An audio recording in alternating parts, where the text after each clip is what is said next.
আমার কাছে কেন জানি মনে হয়েছে এই আন্দোলনটাতেও, আন্দোলনের পরবর্তীতে যে ক্রেডিট নিয়ে লড়াই চলছে, সেখানেও বড় ধরনের বৈষম্যের শিকার হয়েছে প্রাইভেট ইউনিভার্সিটির শিক্ষার্থীরা। আমি সেই কথা বলবার জন্য আপনাদের কাছে এসেছি যে যেই বৈষম্যের বিরুদ্ধে লড়াই করেছিলাম আমরা সবাই, সেই বৈষম্য এখনো কি গেছে বলে মনে করছেন আপনারা? আমার কাছে মনে হয় না।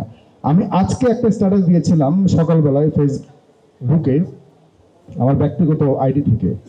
সেখানে কমেন্টে একজন নিষিদ্ধ সংগঠনের একজন লিখেছে, কোথাও যেও না, থাকো বাংলাদেশে, তোমার সাথে অনেক হিসাব নিকাশ আছে। আচ্ছা বলুন তো, আমি কি সরকারে আছি? নাকি আপনারা কখনো দেখেছেন সরকারের কোনো প্রতিষ্ঠানে আমাকে যেতে?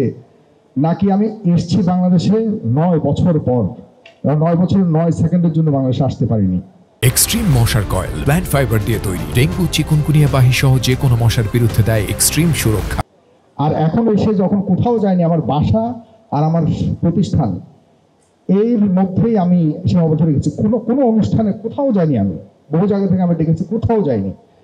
খুব আড়ালে থাকতে আমি পছন্দ করি, কিন্তু আমাকে নিষিদ্ধ সংগঠন খুঁজে। আমার দোষটা কি ভাই? দোষ হলো, আমার দোষ নাই। আমি খুব কষ্ট পাচ্ছি যে সংগঠনের সেই লোকজন এখনো প্রকাশ্যে হুমকি দিচ্ছে। এই সাহস কোথায় পেল তারা? এই সাহস পেয়েছে প্রাইভেট আর পাবলিকের ব্যবধানের কারণে। এই সাহস পেয়েছে, বৈষম্য এখনো রয়ে গেছে সে কারণে। এই সাহস রয়ে গেছে, আমরা যথাযথ মূল্যায়ন মর্যাদা দিতে পারিনি সঠিক মানুষদের, যারা জীবন দিয়েছে তাদের সঠিক মর্যাদা দিতে পারিনি। আমরা তাদের স্বপ্নের বাংলাদেশের পথে হাঁটতে পারিনি। আরে গন্তব্য যাওয়া বহু দূর, এখনো সেই পথে এখন হাঁটা শুরু করতে পারিনি। বিশ্বাস করুন, আপনারা এতক্ষণ জুলাইয়ের স্মৃতি বলছিলেন, স্মৃতি বলতে গেলে বহুদূর পেছনে যেতে হবে আমাকে। অনেক, প্রতিনিয়ত, প্রতি ঘন্টায় আমার কাছে স্মৃতি আছে, প্রতি মিনিটে আমার কাছে স্মৃতি আছে।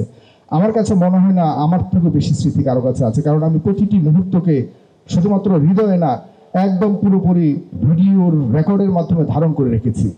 এসব স্মৃতি খুবই মর্মান্তিক, এগুলি মনে পড়লে অনেক অনেক কষ্ট হয়। এতটুকুই বলতে চাই, প্রত্যাশিত পথে আমরা এগুচ্ছি না।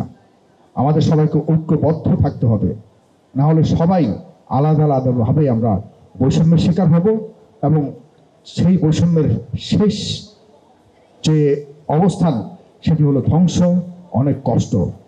আমি সবার কাছে আহ্বান করব, সেই জায়গায় যেন আমরা না যাই।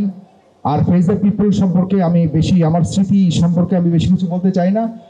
বহুদিন যাবৎ শুধুমাত্র আলোচনার মাধ্যমে এই জুলাইয়ের খোঁজেই ছিলাম যে কখন জুলাই আসবে। অনেক দেরি করে ফেলেছে, কিন্তু আল্লাহ আমাদেরকে শেষ পর্যন্ত আমাদের গন্তব্য পৌঁছে দিয়েছে।